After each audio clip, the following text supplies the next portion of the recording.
Assalamualaikum warahmatullahi wabarakatuh. Perkenalkan, nama saya Ika Ayu Utasari dari kelas 10 LP2 absen 14. Di sini saya akan menceritakan peran utama penyebar ajaran agama Islam di Indonesia. Yang pertama, masuknya agama Islam di Indonesia. Kapan Islam masuk ke Nusantara Indonesia? Wilayah Nusantara sangatlah luas. Posisi geografisnya terletak di persimpangan jalur perdagangan antara India, Cina, dan Arabia. Oleh karena itu, ada beberapa teori tentang masuknya agama Islam di Indonesia. Yang pertama, teori Gujarat. Menurut teori ini, Islam masuk ke Indonesia dari teori Gujarat berkeyakinan bahwa tidak mungkin Islam masuk ke Indonesia langsung berasal dari Arabia tanpa melalui ajaran tasawuf yang berkembang di Gujarat. Teori ini tidak menjelaskan secara rinci antara masuk dan berkembangnya Islam di wilayah ini. Yang kedua, teori Makkah. Buya Hamka menggunakan berita yang diangkat dari berita Cina dinasti Tang sebagai awan teori ini. Menurutnya, Islam masuk ke Nusantara pada abad ke-7 Masehi. Berdasarkan berita Cina dinasti Tang, ditemukan permukiman saudagar Arab di wilayah pantai barat di Sumatera. Dari sini disimpulkan Islam dibawa masuk ke Indonesia oleh para saudagar yang berasal dari Arab. Yang ketiga, teori Persia. Menurut teori ini, Islam masuk dari Persia dan bermazhab Syiah. Pendapat ini didasarkan pada sistem mengeja bacaan huruf Al-Quran, terutama di Jawa Barat, yang menggunakan ejaan Persia. Yang keempat, teori Cina. Menurut Slamet Muljana, Sultan Demak merupakan keturunan Cina. Lebih dari itu, menurutnya Wali Songo juga merupakan keturunan Cina.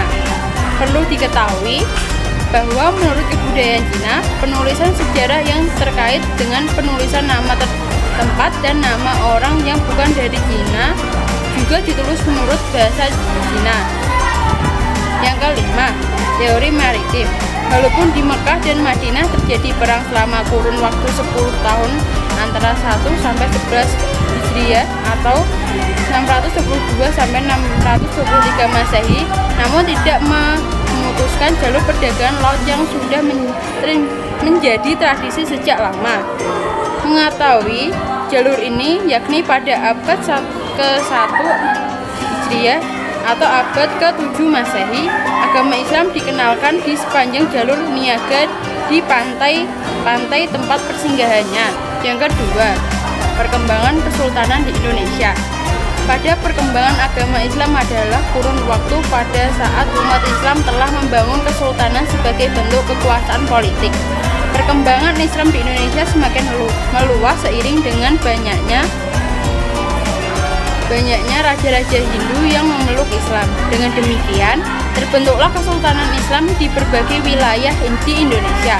Salah satu motif para raja memeluk Islam adalah untuk mempertahankan kekuasaannya. Karena mayoritas rakyatnya sudah memeluk Islam terlebih dahulu. Tumbuhnya kesultanan Islam di Indonesia tidak dapat dilepaskan dari sebab timbulnya politik di luar Indonesia.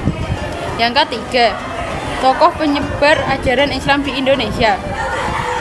Murasilu adalah Sultan Malik Al-Saleh, merupakan pendiri dan raja pertama Samudra Pasai.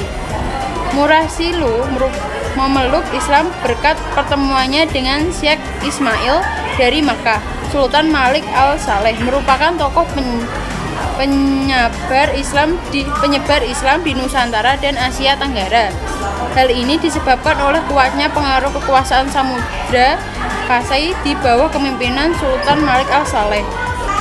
Sultan Ahmad, beliau merupakan Sultan Samudra Pasai yang ketiga, bergelar Sultan Malik Al-Tahir II. Beliau berusaha keras untuk menyebarkan ajaran Islam ke berbagai wilayah di sekitar Samudra Pasai. Sultan Auluddin Riyayat Shah, beliau merupakan Sultan Aceh ketiga, terkenal sebagai peletak daerah-daerah kekayaan Kesultanan Aceh. Sultan Auluddin Riyayat Shah berperan dan berjasa dalam penyebaran Islam di wilayah Aceh. Bahkan pada masa kepemimpinannya, ajaran Islam sampai ke Minangkabau dan Indraputra. Wali Songo. Wali Songo merupakan 9 wali atau sunan yang menjadi pelopor penyebaran Islam di Pulau Jawa. Mereka menggunakan berbagai saluran dakwah, di antaranya kebudayaan, kesenian, pendidikan, pernikahan, perdagangan, dan politik. Sultan Auluddin. Beliau termasuk tokoh yang berjasa besar pada penyebaran Islam di Sulawesi Selatan. Penyebaran agama Islam pada masa pemerintahan Sultan Auluddin mencapai daerah Buton dan Dompu atau Sumbawa, termasuk berhasil mengislamkan kerajaan Sopeng, Wajo, dan Bone. Datuk Tunggang Paranggang. Berkat dakwah Datuk Tunggang Paranggang, akhirnya Raja Aji Mahkota memeluk Islam dan diikuti oleh keluarga kerajaan disertai rakyat Kutai Kartanegara. Agama Islam berkembang pesat pada masa ini, bahkan undang-undang negara berdasarkan pada ajaran Islam. Sultan Zainal Abidin. Salah satu peran terpenting Sultan Zainal Abidin dalam penyebaran agama Islam adalah mendirikan pesantren-pesantren dan pengajar yang didatangkan langsung di Jawa. Selain itu, beliau juga mendirikan Jolebe atau Bobato Akhirat yang bertugas membantu Sultan dalam mengawasi pelaksanaan syariat Islam di Kesultanan Ternate. Yang keempat, keteladanan para ulama penyebar ajaran Islam di Indonesia. Hidup sederhana. Para ulama penyebar Islam di Indonesia hidup secara sederhana dan bersahaja. Meskipun hartanya melimpah, mereka menyederhanakan semua harta dengan terlebih dahulu mengambil secukupnya untuk kebutuhan pokok. Berkat kesederhanaannya, para ulama penyebar Islam di Indonesia berjuang dakwah menunjukkan hasil luar biasa.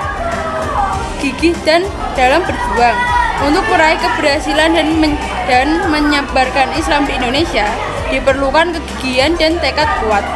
Tak dapat dipungkiri, untuk meraih sesuatu cita-cita dibutuhkan pengorbanan dan perjuangan panjang. Hambatan dan tantangan bukan untuk ditakuti, tapi diselesaikan dengan cara yang tepat.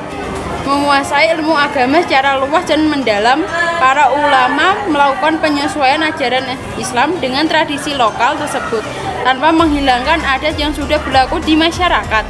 Hal ini hanya bisa dilakukan oleh ulama dengan penguasaan ilmu agama yang mumpuni, luas dan mendalam. Semua itu diperoleh karena ketekunan belajar ilmu agama kepada ahlinya. Produktif berkarya.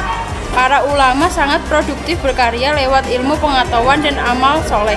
Nilai manfaat dari karya tersebut dapat diperoleh dengan cara membaca dan mempelajarinya, sehingga menambah wawasan dan hasanah keagamaan. Dalam hal ini, budaya literasi yang dipraktikkan oleh para ulama harus dijadikan inspirasi oleh umat Islam. Sabar. Seseorang akan diuji oleh Allah SWT sesuai dengan tingkat keimanannya. Keimanan dan kesabaran adalah dua sisi yang menyatu, tidak dapat dipisahkan satu sama lain, diibaratkan seperti kepala dan badan. Pahala sifat sabar sangatlah besar dan hanya Allah SWT yang mengetahuinya. Menghargai perbedaan.